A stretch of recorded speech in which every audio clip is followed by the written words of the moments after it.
Well, do you ever, this is a serious question, do you ever become discouraged by the fact that God does not always heal us in this life? Or that though we may experience the miracle of healing, the illness could return, or another illness could beset us? Well, while we're thinking about whether that bothers us or not, let's turn to Psalm 103.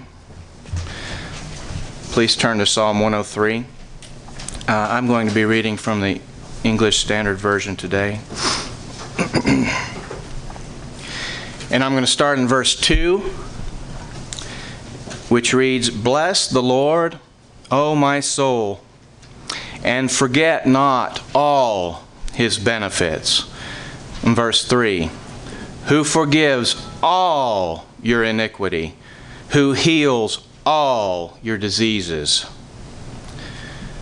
So what does this "heals all your diseases" mean? Was the statement all-inclusive? Did it mean that God will heal or that God can heal every disease? Is it poetic hyperbole? Is it a platitude? After all, we know that Paul writes to Titus in chapter 1 and verse 2 that God cannot lie. You and I have probably witnessed a healing or two in our lives, whether related to the common cold. If I had time, I'd tell you about one of mine. Or maybe even as exemplified in the Bible with what is unexplainable. What I mean by that, Christ, when He was here, healed instantaneously those who would never have recovered from things like leprosy, lameness. You know, we sang about these things going away in the first song today. Deafness, muteness, and even death. The apostles and the prophets also called upon the name of the Lord to perform such healings. These healings were unexplainable and unable to be reasoned, except that it was a miracle. But how many more times has healing seemed either a long, drawn-out process or simply unfulfilled? We believed God can heal. God requires us to believe. We relied on God to heal. We gave it all over to Him. We may have been anointed, which we are asked to do as a witness for healing. So why does it not appear that we receive nearly as often these miraculous, instantaneous healings as are exclusively exemplified in the Bible? Well, as one fellow Christian speaking to my fellow saints, let me suggest we might be missing an opportunity to see just how much healing we actually do experience. Thinking of that verse, Psalm 103, verse 2 and 3, especially verse 3, I'm going to read from Gill's exposition of the entire Bible.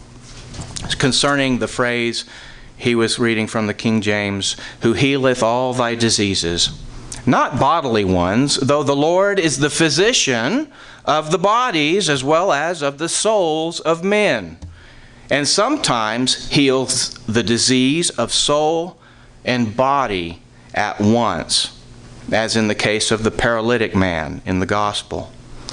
But spiritual diseases, or soul maladies, as Gill calls it, are meant here. The same with, quote, iniquities, unquote, in the preceding clause. Remember in verse 3, "Who forgives all your iniquity, who heals all your diseases." He considers those two phrases a re-emphasis one of the other. Okay? That happens in the Bible where there's emphasis for effect. And I'm not going to read it, but Expositor's Bible Commentary agrees.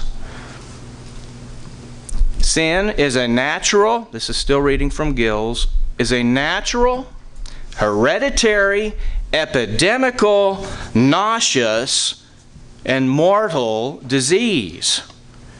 And there are many of them, a complication of them in men, which God only can cure. We can recall, we don't have to turn there, to Jeremiah 17:9. The heart is deceitful above all things and desperately sick. Who can understand it? That word for six is Strong's number 605. Onash, A-N-A-S-H. Onash. A primitive root which means to be frail, feeble, or figuratively melancholy, desperate, even desperately wicked. King James Version uses the word wicked. But this one catches my attention. Incurable. Incurable. Sick. Woeful. So now I'm going to make a statement that I would like to convince you of the truth of, if you're not already convinced. That statement with this time that I have remaining. When we were baptized, or when you become baptized, we started a lifelong journey by which we are offered miraculous, daily healings. To start to support this statement, let's first read how Jesus Christ tied healing to hearts and minds. Go ahead and turn to John chapter 12. John chapter 12.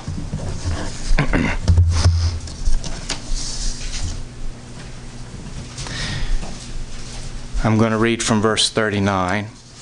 Therefore they could not believe, and this is about the people, I believe, that could not understand the parables. For again Isaiah said, He has blinded their eyes and hardened their heart, lest they see with their eyes and understand with their heart, and turn, and I would heal them. So this equation of heal is with the heart. In 2 Corinthians chapter 4 and verse 13, I'm going to go ahead and start because it's towards the end. You can go ahead and start turning there. Since the end is where I want to focus. Verse 13, since we have the same spirit of faith according to what has been written, I believed, and so I spoke. We also believe, and so we also speak. Verse 14, knowing that He who raised the Lord Jesus will raise us also with Jesus and bring us with you into His presence. And of course, this is talking about the first resurrection, the ultimate healing, going from physical to spiritual, corruptible to incorruptible. Verse 15, for it is all for your sake, so that as grace extends to more and more people, it may increase thanksgiving to the glory of God. Verse 16, so we do not lose heart. Though our outer nature is wasting away, our inner nature is being renewed day by day. Healing does require our participation in the deepest sense of immersion. You could think of submersion. You could think of what we do when we are baptized. We don't just get sprinkled. Our whole body goes under into the grave, every bit of us, before the new man comes up. But as Paul just wrote, we still got that outer nature with us that slowly dies away in our lifetime. So it requires our participation. With King David, it can be simply expressed where he writes, at least in part expressed, the beginning, the foundation, in Psalm 119, verse 97. Oh, how I love your law. It is my meditation all of the day. David thought on God's way constantly. And so we must also think and do according to God's way. If you'll turn to Ephesians chapter 4. Ephesians chapter 4.